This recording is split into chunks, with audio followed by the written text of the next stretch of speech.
Did you know that men make up 80% of suicides? Simply put, men and boys are in crisis. The good news is there are tools and resources to help. Hello, action taker. Welcome to Live Blissed Out, a podcast where I have inspirational and informational conversations with business owners and subject matter experts to help you get the scoop on a variety of topics. Tired of hesitating or making decisions without having the big picture? Want to be in the know? Then this is the place to go.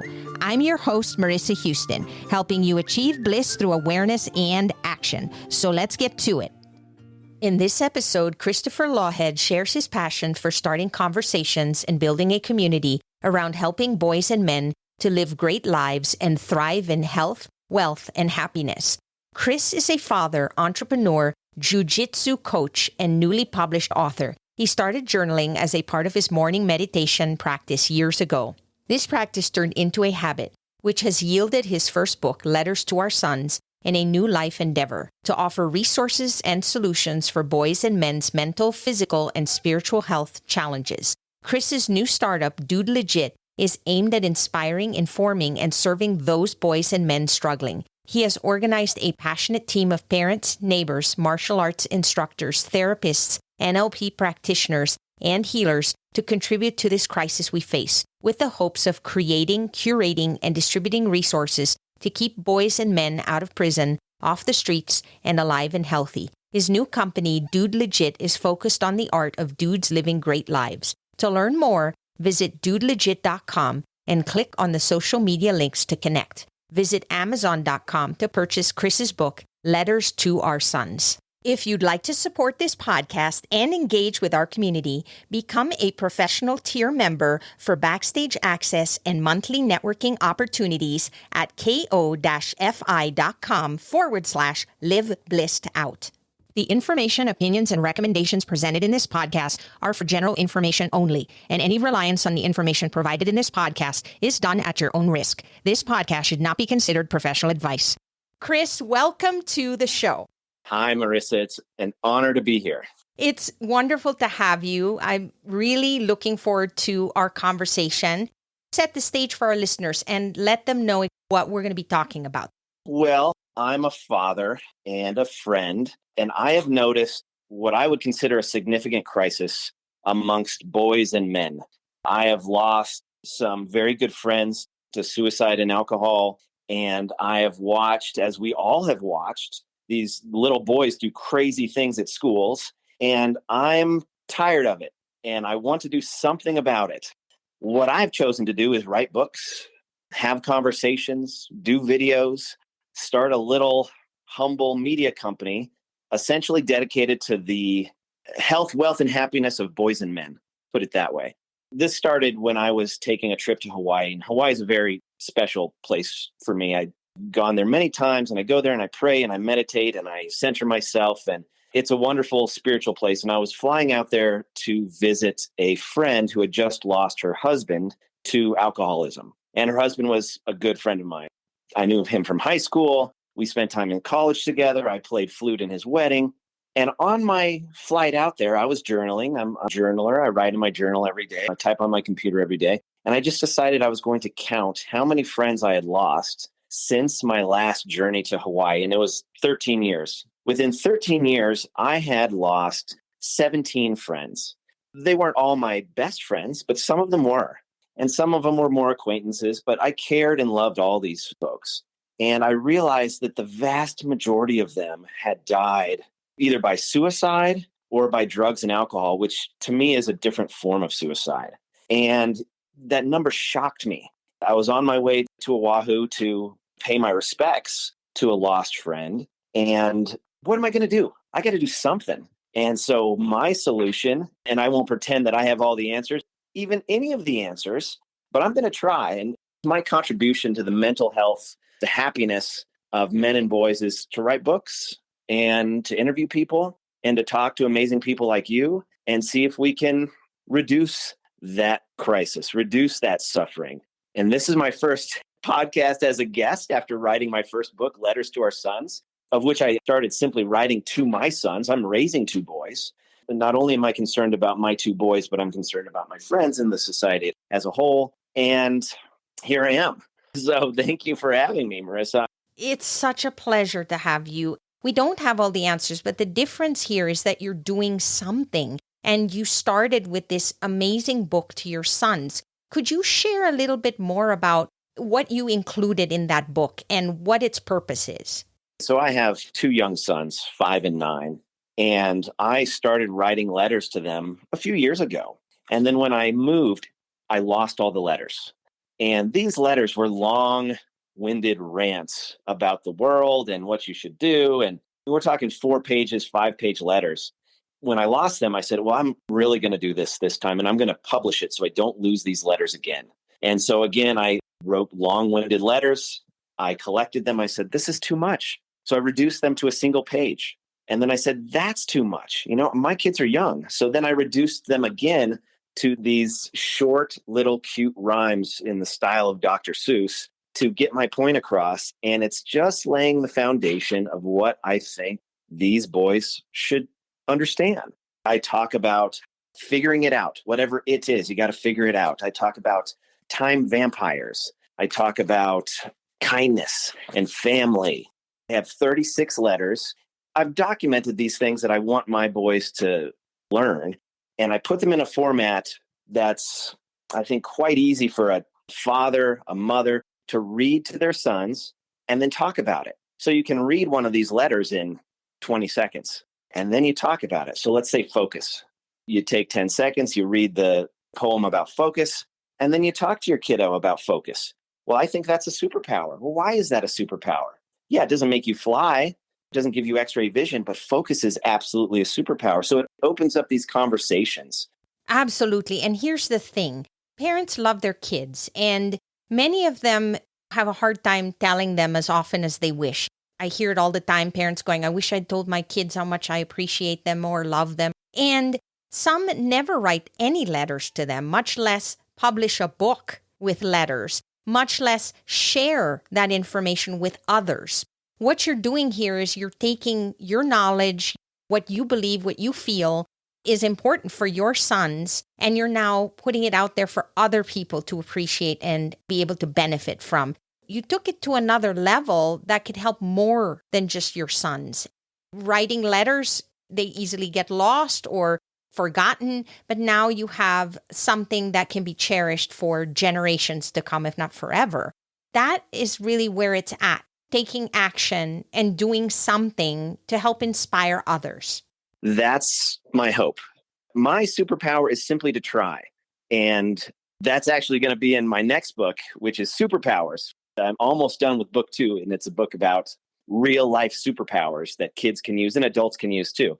And so if you want to write a book, well, just write a book, right? I love the quote from Frank Zappa. Somebody said, well, how do you become a composer? And he said, first, you must start a composition. And then at some point, you must finish that composition, and then you will be a composer. You just have to do it. And this process of writing this book was wonderful. I really, really enjoyed it, to the point where I do this every day. I write every day. It's a part of my everyday morning routine. So eventually I'll be good at it.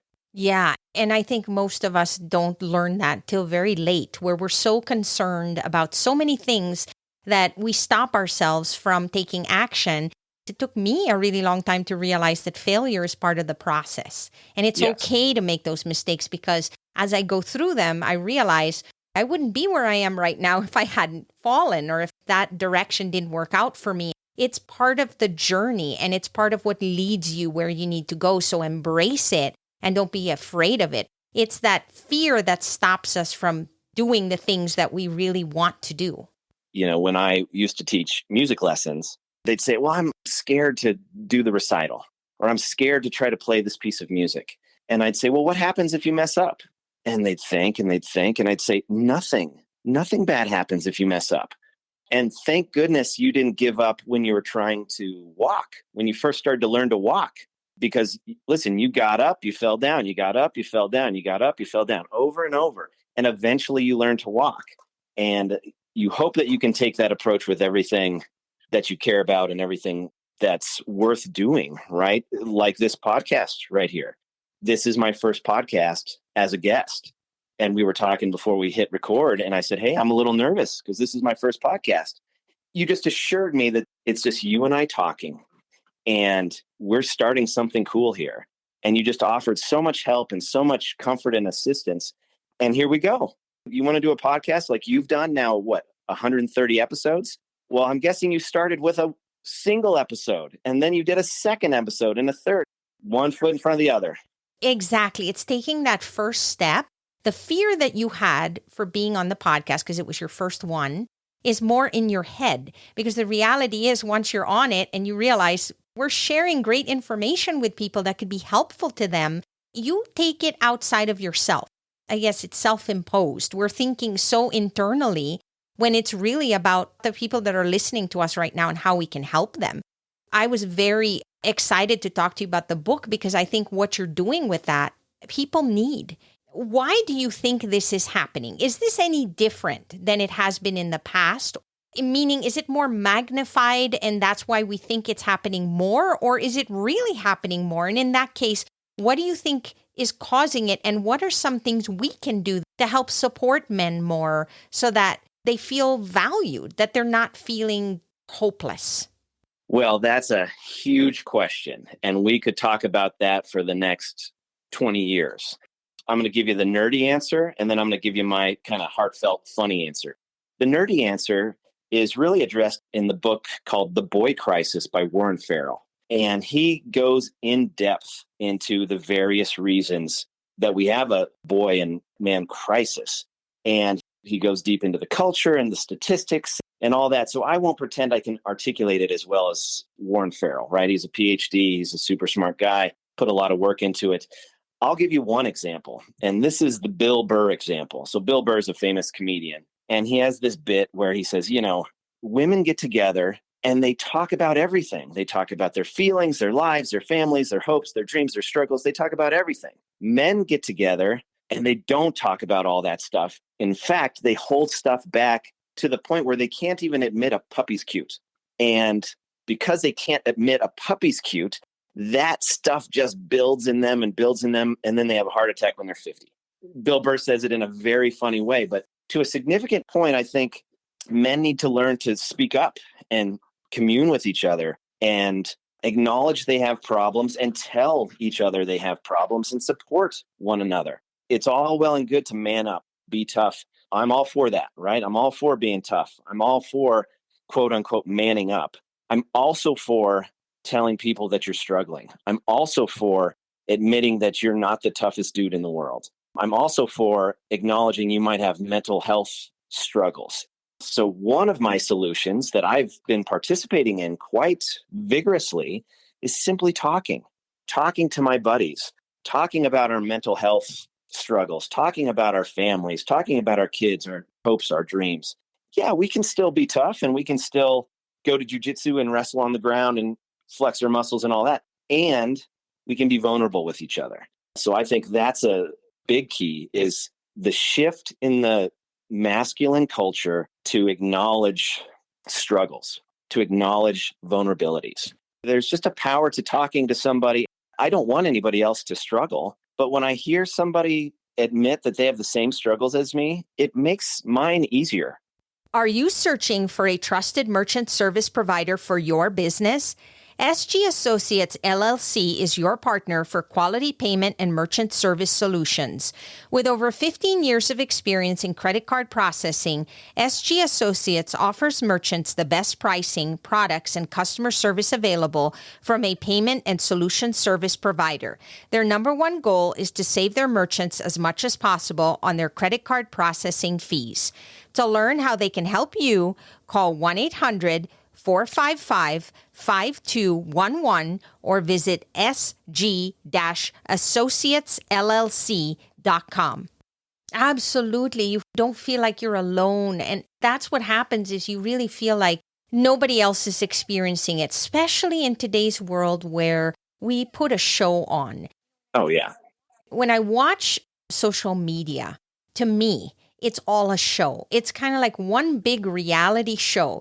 People are trying to get your attention. So they're dancing and telling jokes and maybe even masquerading it with content that is actually useful. But at the end of the day, they're trying to get attention. And so whatever that means, that's what their goal is. And so you start to question, is what they're doing in front of you real?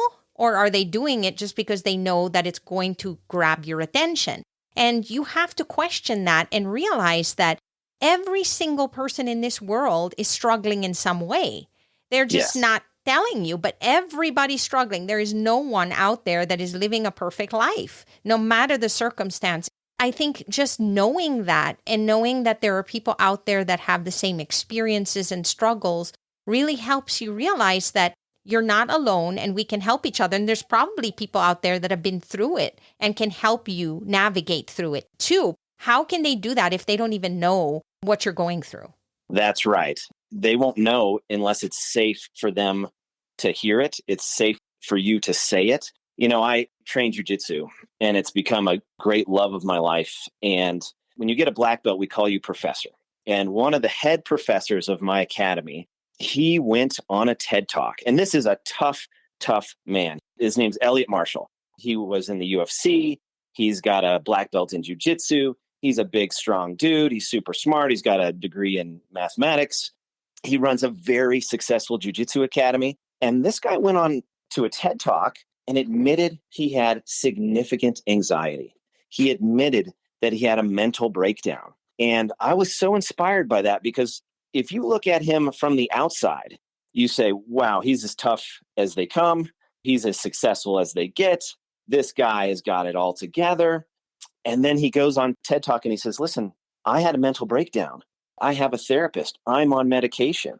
And that was super inspiring to me because he is talking to people, specifically young men, that would probably never admit that. I would have never admitted that I had mental health challenges or depression when I was in my 20s or even my 30s. And now it's okay. It should be okay, or at least it's getting more okay to talk about those things. So when he went on and did that TED Talk, I was just blown away to the point where I went on one of his jiu-jitsu retreats in Maui. Yes, there's plenty of sweaty dudes choking each other on the mats, but there was also guys meditating on the beach. There's also guys in a circle talking about their struggles. It was just a wonderful thing. And I think we need more of that. And to make that okay, that's what I'm going to do with my books is I'm going to show people that it's okay. It's okay to talk about this stuff. It's okay to lift each other up. It's okay to be vulnerable. And I hope that that makes some kind of contribution. I don't know what I'm doing, but guess what? Most people don't know what they're doing, right? We're all stumbling and bumbling our way through life. We are. It's like one big experiment, isn't it? I think in our society, we think of men as physically strong and we think of women as mentally strong. But the reality is it doesn't matter who you are, what you are. We all need a balance of both of those things in our lives. And even women have a lot of challenges with telling somebody else that things aren't going well. Like, I don't know this motherhood thing, or I'm not really good at the business that I set out to accomplish or whatnot. It's just being able to admit that you're failing in something, at least in your definition, whatever it is you wanted to go after, you didn't make it. And now you're feeling like, what's wrong with me? And being able to share that authentically and have other people not only listen, but empathize and realize that they've probably had the same experiences. You realize when you open up, you're helping others just as much as they're helping you. You're absolutely right. Some of my neighbors and friends and folks I've kind of rallied to my cause have said, well, why don't you do this for girls and women as well? I'm not going to pretend that girls and women have all their lives together. Absolutely not. I just noticed a bunch of my male friends who killed themselves. I have 2 boys. I'm narrowing down the demographic of which I serve. Not to exclude anybody. I just see this demographic needs some serious help. And I happen to be in a position where I have time to do a side project like this. I'm obviously raising 2 boys, and this is where I'm going to serve. This is my mission. And we're going to have conversations about it. We're going to write books about it. We're going to shoot podcasts about it. We'll see what happens. You know, you got to start somewhere, and you got to start where you feel you can make the most difference. And so I know you wrote your book recently, and that was just published. Yes. Letters to Our Sons. Letters to Our Sons. And people can get a hold of that on like Amazon? Yep. On Amazon. I'm self-published. Letters to Our Sons by Christopher Lawhead, Lawhead. And I've been working on the second book. I just made a habit of writing. So the second book on superpowers is coming out soon. I hope it starts conversations. And you just started a YouTube channel called Dude Legit. Yes. So people can go in there and subscribe, and you're doing like a little experiment right now, and people should just check it out because I'm probably not going to be able to explain it as well as you do on YouTube. So people can just go into Dude Legit and subscribe and follow along in your adventures there. Yeah, so I'm starting a little humble media company around this mission. And Dude Legit is the YouTube channel, and dudelegit.com is the URL, right? That's our website. And we've got a Facebook and a Instagram and all that. But it's mostly the website and the YouTube channel. And right now I'm just talking to people. This is an endeavor in its infancy. I'm not even crawling yet.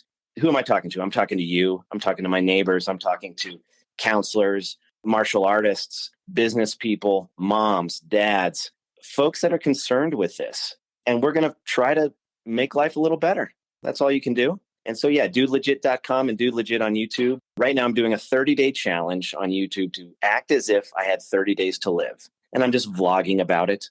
We'll see how it goes. It's been very intense at times and very fun at times. So that's a fun experiment. I encourage people to do things like that. You're doing something. You are having conversations. You're putting stuff out there for people to have a resource, to learn more, to talk, to share. And you're building a community. That takes time, and it takes a lot of dedication and passion for what you're doing in the sense that you want to make a difference for others. And that's where it all starts. You know, I talked to a lot of guests on the show who could have easily just experienced something terrible and felt sorry for themselves or walked away from it. But instead, they turned that into, like you said, a superpower to help others. And that's exactly what you're doing. I'm really glad you were able to come in here and share this with our listeners so that they know that there are resources out there to help them through, because we all are struggling in some way. Knowing that there's help is the first step. I think you're absolutely right. And I thank you so much for having me on your podcast. And we're in the first stage of creating this Dude Legit miniature media company and building a community. You're exactly right. And so if anybody wants to help or join the community, it's just dudelegit.com. Shoot us an email, offer solutions, or if you need help. Like I said, we're just stumbling and bumbling our way forward, just like everybody else, but we're doing it in a way that we hope will be of service. Thank you so much for having me. As long as we stumble and bumble together, Chris. Amen, sister. So great to have you. Thanks for being here. Thanks, Marissa. That's a wrap for this episode of Live Blissed Out. Thanks to Christopher Lawhead for joining us, and thanks for listening. If you have a question or comment for a future episode, all you have to do is go to speakpipe.com/LBOVM or click the link in the show notes to leave a brief audio message. If you find value in our show, please visit liveblessedout.com to reach out, subscribe, and share on social media. This show is made possible through listeners like you. Thank you. So long for now, and remember to keep moving forward.